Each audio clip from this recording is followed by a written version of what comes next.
Olá, queridas e amáveis pessoas da internet, sejam bem-vindas a mais um vídeo aqui no YouTube, nesse canal, dessa vez mais um react lá no Átila, o canal do Átila, A Ilusão da Beleza Artificial. E vamos usar esse react como desculpa para falar um pouquinho também sobre beleza, sobre biologia e sobre o suco, né?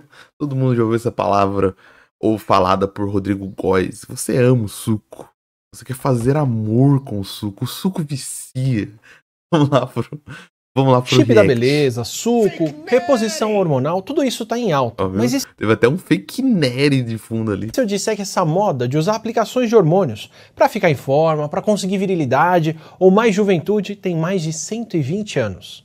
Caraca. Dado o interesse atual no uso de hormônios, isso parece até uma coisa bem recente. Em março de 2023, um grupo de sociedades médicas emitiu um comunicado conjunto pedindo uma maior regulamentação sobre os anabolizantes, porque os médicos associados estavam recebendo mais casos de complicações ligadas ao uso indevido de substâncias que agem como hormônios masculinos. Inclusive o Rodrigo Góes fala muito sobre isso, né? Sobre até como a associação de fisiculturista deveria falar mais sobre hormônios e deveria aconselhar mais os seus atletas sobre o uso de hormônios, né? Porque parece que virou, principalmente no popular, parece que virou algo sem contraindicação, né? Para muitas pessoas, eu estou falando de todo mundo, né? Mas parece que virou algo como... Não que tinha que voltar para antes, como eu lembro de antes. Eu tive contato com pessoas que usaram hormônios e bombas antes desse boom atual, assim, né? Há, sei lá, 10, 20 anos atrás, assim. E era um bagulho meio que escondido, era um bagulho meio que estranho, ninguém falava sobre. Não que a gente tem que voltar para esse período onde ninguém fala sobre bomba, né? Mas para um período que a gente fale com consciência e que a gente fale que nem todo mundo precisa de bomba, de verdade, assim, né? Cara, você quer ter um shape normal, você não vai competir, tipo, você não vai ser fisiculturista. Por que tu vai usar bomba como se fosse um fisiculturista, né? Em abril, o Conselho Federal de Medicina vetou o uso de anabolizantes para fins estéticos, o que também inclui o chamado chip da beleza, que é um implante hormonal, como o nome diz, que é usado para fins estéticos. Mesmo assim, o uso irregular sem prescrição médica e as vendas em redes sociais e aplicativos de mensagem continuam. A demanda... E antigamente a galera ia em veterinária, até comprava, tinha os veterinários que forneciam os bagulho pra cavalo, sempre vai ter, né? Tem gente que, eu acho que hoje parou um pouquinho de usar, mas usava óleo mineral pra fazer músculo. Continua. E continua desde sempre. Surpreendentemente ou não, esse uso de hormônios para promover saúde, não necessariamente para corrigir uma deficiência ou algum problema de saúde, vem de antes de nós sabermos o que são esses hormônios. Nesse vídeo aqui, que é mais um da nossa série de colaboração com o podcast Ciência Suja e com apoio do Instituto Serrapilheira, a gente vai ver como o uso pseudocientífico de hormônios vem lá do final do século XIX com uma prática que era conhecida como organoterapia ou opoterapia e que também se infiltrou na cultura pop, virou machinha de carnaval, só que tinha, adivinha, raízes discriminatórias com ligações até com a eugenia e o fascismo. A ligação entre certos órgãos do corpo e características como a virilidade não é lá muito nova. Castração para manter animais mais dóceis, especialmente no caso dos machos, é uma prática que acompanha a pecuária há milhares de anos. A castração, inclusive, já foi estendida e aplicada em humanos, com os famosos eunucos, que eram pessoas escravizadas que eram castradas logo na infância para não desenvolverem características sexuais secundárias e continuarem mais dóceis para exercer funções como guardar mulheres ou fazer tarefas domésticas. Lá no Game of Thrones você tem o exemplo meio que inverso, que é aquele exército da Daenerys, que ele é todo de eunucos, né? Por conta disso, de tipo... a noção deles ali é que... Do Martin, que escreveu, é que um exército só de eunucos seria um exército que não teria medo de lutar, porque não teria chance nem de reproduzir, de ter um relacionamento. Então você faz eunucos desde pequeno, treina eles para serem guerreiros, e eles não vão ter nenhum tipo de perspectiva de futuro, porque eles não têm nem a chance de passar os genes pra frente, né? Nem de se reproduzir.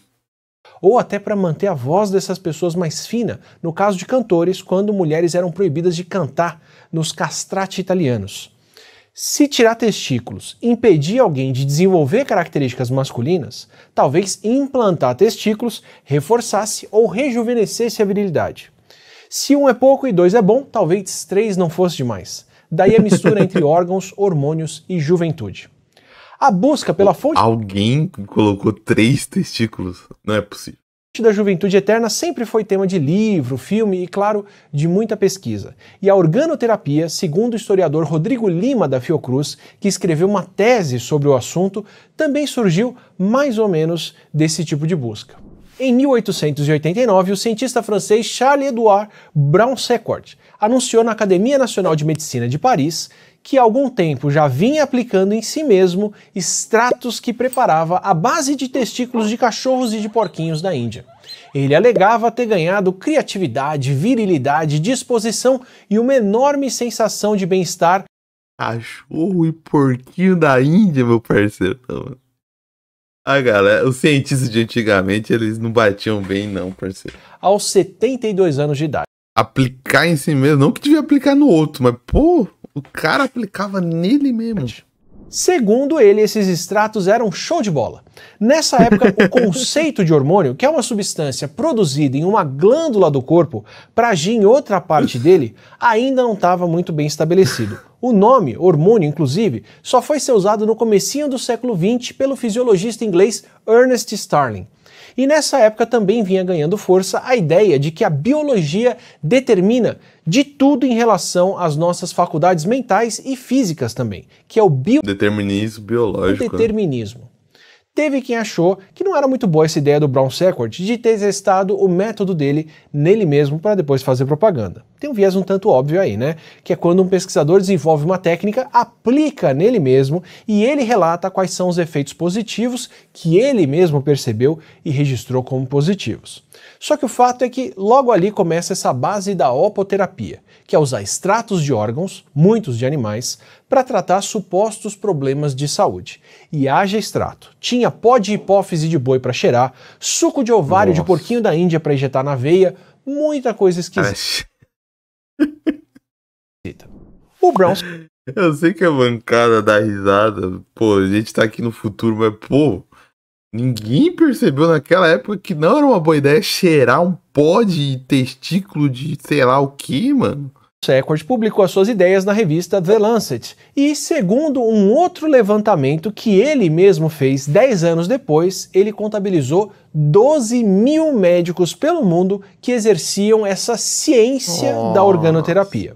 Ele também listou as condições nada modestas que a sua terapia tratava: doenças neurológicas e renais, nanismo, síndrome de Down, que ainda não tinha esse nome, tuberculose, câncer, paralisias, diabetes, anemia, escleroses, gangrenas, mal de Addison, gripe, enxaqueca, reumatismo, gota, malária e outras tantas. Mas vamos ser sinceros, aqui é o problema do homem, né?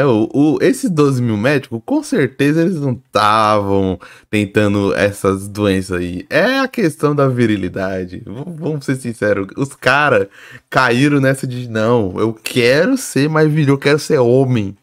E foi lá se injetando frasco de testículo de porquinho da Índia, parceiro. Com certeza foi isso. Tenho certeza que foi isso. Se essa lista parece colocar a opoterapia entre aquelas curas milagrosas que funcionam para tudo, é porque é bem o caso. Não tinha evidência científica para nada disso.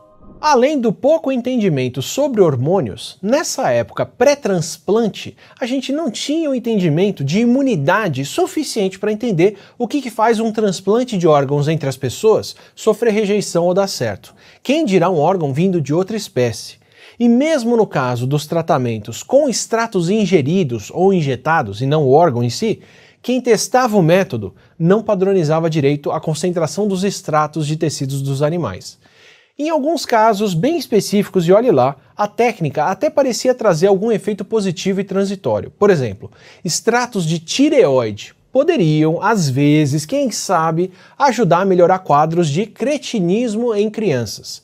Cretinismo era como os médicos da época se referiam a uma doença mental causada pelo hipotireoidismo congênito, que é uma condição que praticamente Cretinismo. não existe mais, porque agora a gente tem um tratamento muito mais simples do que transplante de tireoide, que é o sal de cozinha iodado, porque o iodo regula a produção de hormônios da tireoide. E é aí que mora uma possível explicação. Como a tireoide estoca os hormônios, o extrato dessa glândula, de fato, podia carregar hormônios ou até o iodo, o que poderia acabar ajudando em certos casos. Mas essa era muito mais a exceção, até porque outras glândulas, como é o caso dos testículos e dos ovários, não armazenam muitos hormônios. Elas produzem eles continuamente e liberam direto no sangue. Hoje se considera que os supostos benefícios da organoterapia eram, na verdade, na maioria, efeito placebo, ou mentira mesmo. Aí a gente chega no Brasil... Dava aquela moral, né? É igual eu falei, provavelmente muitos desses médicos aí era o cara que queria, tipo, ser mais viril. Daí tomava o bagulho e, tipo, botava na mente, não, agora eu sou mais viril, vamos lá. O que pode funcionar, né? Tipo, muito de criatividade, por exemplo, o cara falou de criatividade. Criatividade, às vezes, é um bagulho de automotivação. Às vezes, a sua automotivação, tipo, estou tomando um bagulho para criatividade. Então, eu tenho que ser mais criativo. Você procura mais coisas, vai atrás de mais coisas, se sente mais homem, né? Onde, adivinha só, por aqui o negócio da organoterapia virou a bola da vez. Um expoente importante dessa escola, que era o médico austríaco Sergei Voronoff, ficou famoso por aqui por causa de uma cirurgia bizarra, que, como conta o jornal O País, de 16 de julho de 1925, consistia em costurar os testículos de macacos em homens. É isso mesmo que você escutou.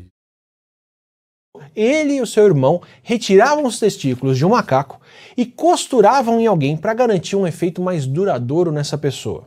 Que isso, paizão. Ou seja, segundo ele, esse enxerto produziria substâncias milagrosas no paciente que trariam de volta virilidade, vigor intelectual e reequilíbrio sexual, entre outras coisas. Era como se fosse a substituição de uma peça que já estava desgastada por uma nova. Inclusive, vale conferir no Ciência Suja a marchinha e o samba que homenageavam o tal do Voronoff. E se você se pergunta por que testículo de macaco, saiba que essa foi uma das alternativas menos piores para conseguir tecido fresco. Afinal, não é todo mundo que se dispõe a doar um testículo para ajudar alguém a se sentir mais viril. E as soluções, com o passar do tempo, não foram muito legais, como a Mary Roach conta no livro Bonk. Frank Lidston, que foi um dos primeiros a dar bola para essa noção de implantar um terceiro testículo, conseguiu seus tecidos de jovens falecidos, com transplantes que podiam levar mais de um dia após a morte do doador para acontecer. Enquanto um outro... Graças a Deus houve regulamentação, né? Principalmente para pesquisa que envolve seres vivos. Putz, graças a Deus houve protocolo, graças a Deus hoje você tem ética científica. Putz, grila.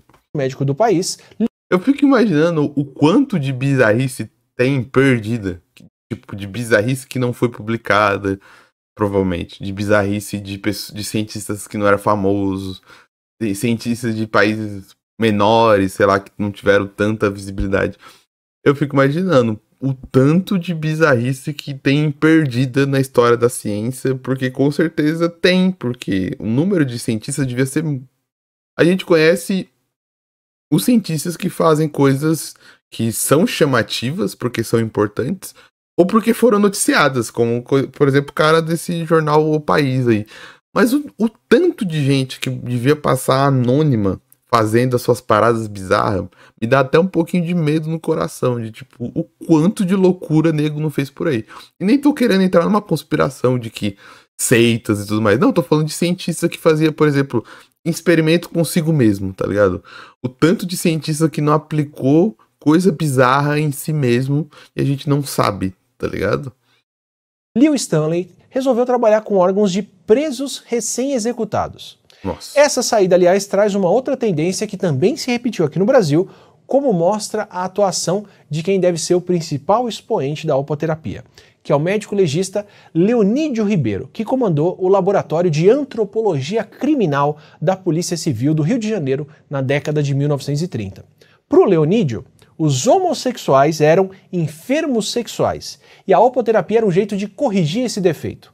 O pessoal do Ciência Suja entrou muito mais fundo nessa história e nos absurdos que o Leonídio fez, só que ao longo do tempo ele chegou a examinar e medir o corpo de 196 homens que foram detidos no Rio de Janeiro por pederastia passiva, ou seja, eram homens gays com comportamentos que eram tidos como afeminados, sendo que não tinha uma tipificação penal para o que seria a pederastia passiva. Essas pessoas eram acusadas de vadiagem, de atentado ao pudor ou prostituição e outras coisas. Só que eles, na verdade, só eram pessoas pobres e membros da comunidade LGBTQIA+. E claro, o Leonídio fazia essas medições sem qualquer autorização ou consentimento dos detidos. A gente não sabe ao certo se o Leonídio chegou de fato a aplicar alguma técnica de opoterapia nessas pessoas, ou se ele ficou só medindo essas pessoas para encontrar as tais das anormalidades que ele queria. Porque os arquivos com essas fichas criminais desses homens detidos não foram mais encontrados, nem pelo Rodrigo Lima, que é o historiador que estudou isso a fundo. Só que o Rodrigo acredita ser, sim, bem possível que o Leonídio tenha usado pelo menos alguns desses homens de cobaias, até porque ele tinha poder para poder fazer isso. O Leonídio escreveu o livro Homossexualismo e Endocrinologia, no qual ele defende a aplicação dessa técnica para lidar com o que ele chamava de condutas sexuais desviantes, causadas por problemas biológicos. Ele chegou a ser recebido e elogiado pelo ditador fascista Benito Mussolini em 1930. Uma ótima companhia.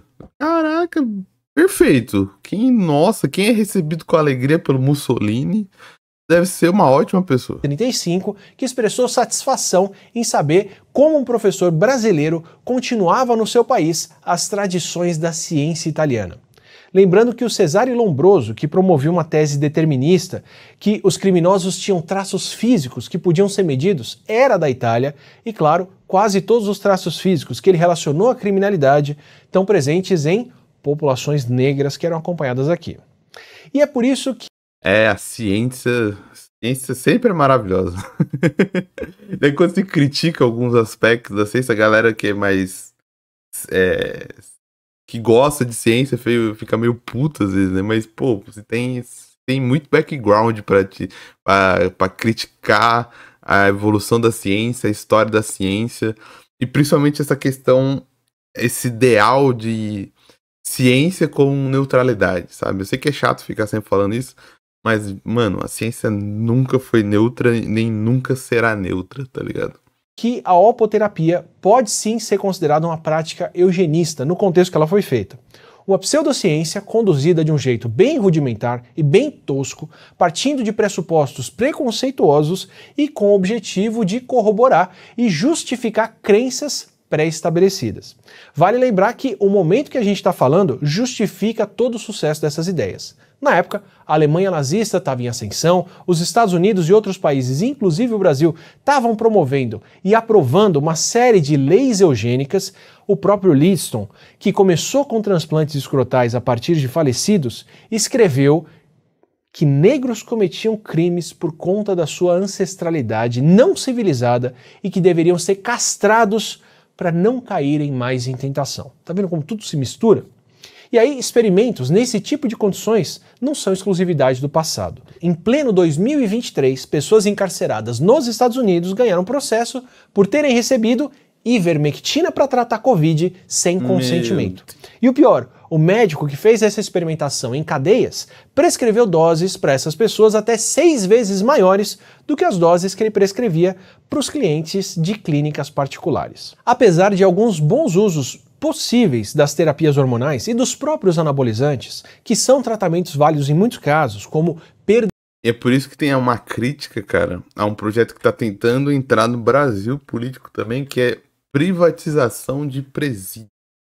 Não que os presídios brasileiros já sejam maravilhosos publicamente, mas você tem uma questão, essa privatização de presídio, do que fica mais difícil fiscalizar o que está acontecendo no presídio. Muitas empresas usam os presidiários para vários fins, e pode ser fins até horríveis como esse, de, sei lá, dar liberdade para o médico fazer tal tipo de coisa, além da questão do trabalho escravo. Os Estados Unidos é um lugar que atualmente tem muito isso, que é presídio privado. o presídio é comandado por uma empresa, não é comandado pelo Estado. E isso é extremamente problemático, mesmo que você considere um criminoso, o que não, eu acho que não é, né? Um pária da sociedade, uma pessoa que merece tudo de ruim. Não, porque a lei não determina isso, né? Você não tem esse tipo de punição na lei. E nem que se tivesse seria justo, mas a lei não fala que pode ter trabalho análogo à escravidão, não pode ter tortura. E o Brasil começar a ter presídio privado, se esse governo permitir a entrada de algum tipo de programa de parceria, de privatização de presídio, é extremamente perigoso, cara. Principalmente pro futuro. Da muscular rápida por causa de tratamento do câncer. Esse tema está marcado por muita dualidade ao longo do século passado, inclusive com experimentos antiéticos, completamente eugênicos, que continuaram sendo repetidos mesmo depois da tal era de ouro da eugenia. O desenvolvimento da pílula anticoncepcional, por exemplo, que é um marco importantíssimo e inquestionável para direitos reprodutivos femininos, teve, desde a sua concepção, uma história influenciada por ideias eugênicas e também por uma série de violações éticas, envolvendo principalmente mulheres porto-riquenhas, no caso dos Estados Unidos, onde essas mulheres foram feitas de cobaias nos primeiros estudos clínicos sobre contraceptivos. A historiadora norte-americana Margaret Marsh, da Universidade de Rutgers, falou em uma reportagem da BBC que o movimento pelo controle da natalidade teve duas vertentes. Uma era que as mulheres tomassem as suas próprias decisões reprodutivas e a outra era a ideia de que o controle da natalidade era bom porque as pessoas pobres teriam menos filhos. Uma das fundadoras da Organização de Saúde Reprodutiva Planned Parenthood, a Margaret Sanger, que era sabidamente eugenista, ajudou a financiar e supervisionar os primeiros estudos sobre contraceptivos femininos, aceitando que eles fossem testados em mulheres pobres e vulneráveis. A pílula, testada em Porto Rico nos anos 50, tinha efeitos colaterais fortíssimos, entre eles náuseas, vômitos, tonturas e dores de cabeça. 3 participantes do estudo inicial morreram, mas as autópsias nunca foram feitas, então a causa da morte delas é considerada desconhecida. Aqui no Brasil tem um implante de gestrinona, que é um hormônio sintético de hormônio feminino progesterona, que foi desenvolvida como um contraceptivo por um médico chamado Elisimar Coutinho, que é o mesmo que foi acusado de querer esterilizar mulheres pobres e em situação de vulnerabilidade na Bahia nos anos 80, que já falamos em outro vídeo por aqui. Mais recentemente, o implante foi habilitado de chip da beleza e passou a ser usado e recomendado por influenciadoras como uma solução estética, principalmente para o emagrecimento. O que me dá medo, principalmente atualmente, cara, é essa que teve até cortes de alguns podcasts de gente falando, é a vacina contra crack, tá ligado? Dá um medo do caramba de repetir esse tipo de violação de direito das pessoas, de você pegar pessoas que estão em situação de vulnerabilidade e testar, por exemplo, uma vacina contra o crack. Isso é uma porta aberta pra, tipo, você ver um monte de absurdo ser cometido que eu espero que não sejam cometidos por nenhuma das agências, nenhuma dos pesquisadores, nenhuma das pessoas que está por trás, por exemplo, de um projeto que queira desenvolver algum tipo de vacina contra o crack, né? Porque a visão é mais ou menos essa, né? De tipo, vamos tirar esses pobres que atrapalham aqui do lugar, então vamos pegar um medicamento aqui e vamos proibir que eles usem crack obrigatoriamente, né? Você faz uma substância, essa substância é injetada, vai saber o que acontece no corpo dessa pessoa, mas dane-se. É pobre, é preto, tá no meio da rua, tá atrapalhando, tá usando crack e vai embora, né? Não é um tipo de política pública que tenta integrar as pessoas na sociedade, que tenta até trabalhar com a liberdade, né? Porque a galera ama tanto liberdade, né? Mas a liberdade da pessoa, quando ela quer utilizar algum tipo de substância, ela não existe, né? Isso tudo bem. Assim como no caso dos anabolizantes, as promessas pro tal chip da beleza são muitas. Virilidade, disposição, força, emagrecimento, corpo sarado. Só que o que eles entregam de fato são muitos riscos à saúde e a perpetuação de um ideal único de o que é um corpo bonito. O que poderia ser aqui a história da descoberta da terapia hormonal ou algum outro relato de uma etapa super importante da medicina que ajuda a vida de muita gente, se torna um episódio macabro de experimentação em humanos e violência quando esses alvos são pessoas em situação de vulnerabilidade que são exploradas para testar promessas vazias, ideias erradas e preconceituosas de quem deveria zelar pelo seu bem-estar. Não é à toa que a gente vê temas muito parecidos, situações muito parecidas se repetindo aqui no país durante a pandemia. Esse vídeo aqui e várias dessas discussões que a gente está tendo em parceria com o Ciência Suja recebe o apoio do Instituto Serrapilheira, que apoia várias iniciativas de divulgação científica pelo país. Aproveita, vai conhecer o Ciência Suja nas plataformas de podcast que você acompanha ou aqui no próprio YouTube, eles têm um canal por aqui e publicam os episódios também por aqui. A gente se vê num próximo vídeo. Se você quiser receber ele, aproveita, assina o canal, assim você recebe esses vídeos regulares e o nosso MesaCast daqui, que é o Não Ficção, de discussão de ciência do dia a dia com especialistas. Muito bom o vídeo do Átila. Assine, inscreva-se, vá lá no Ciência Suja, nunca ouvi, mas deve ser muito bom também. E eu também vou ficando por aqui, um excelente vídeo, um excelente trabalho sobre refletir sobre a produção científica e sobre esse tema que é tão emergente nos nossos dias, né, que é essa questão da beleza, do shape, do suco, dos hormônios. Também vou ficando por aqui. Se você gostou do react, não esquece de curtir, não esqueça de comentar, não esquece de compartilhar esse vídeo e não esquece de se inscrever. Quando dá certo, tem vídeo todo dia aqui. Quando não dá certo, tem vídeo todo dia útil. Eu vou ficando por aqui, até uma próxima e tchau!